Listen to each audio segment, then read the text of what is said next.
ఖమ్మం జిల్లాలో 2 టిమ్స్ ఆసుపత్రులను ఈ డిసెంబర్ వరకు ప్రారంభిస్తామని మంత్రి కోమటిరెడ్డి వెంకటరెడ్డి స్పష్టం చేశారు.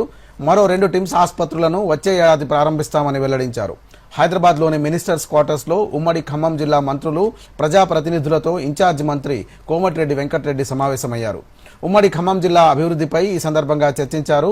ఈ కార్యక్రమంలో ఉప ముఖ్యమంత్రి భట్టి విక్రమార్క, మంత్రులు పొంగులేటి శ్రీనివాసరెడ్డి, తుమ్మల నాగేశ్వరరావు, ఎమ్మెల్యేలు, ఎంపీలు పాల్గొన్నారు.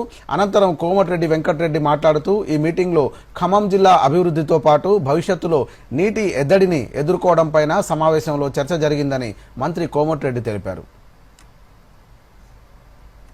ఈరోజు ఖమ్మం జిల్లాకు సంబంధించి జిల్లా అభివృద్ధితో పాటు అనేక విషయాలు చర్చించుకొని ముందుకు పోవాలని, వచ్చే వేసవిలో మంచినీటి ఎద్దడి కానీ ఎలక్ట్రిసిటీ ఇబ్బంది లేకుండా ఇంకా ఇప్పటికే అభివృద్ధి చెందుతున్న జిల్లాగా ఖమ్మం జిల్లా మీ అందరికీ తెలుసు. దాని మీద చర్చించుకోవడం. ఇదే రోజు మా గౌరవ ముఖ్యమంత్రి గారు ఒక చారిత్రాత్మక నిర్ణయం తీసుకొని ఇవాళ ఇంటర్నేషనల్ స్టాండర్డ్లో 11,600తోని 58 స్కూల్ నిర్మిస్తున్నందుకు పేదల పాలిట ఇంత కార్యక్రమాన్ని తీసుకున్న గౌరవ ముఖ్యమంత్రి గారిని, ఉప ముఖ్యమంత్రి గారిని కూడా వారికి కూడా ధన్యవాదాలు తెలియజేసుకుంటూ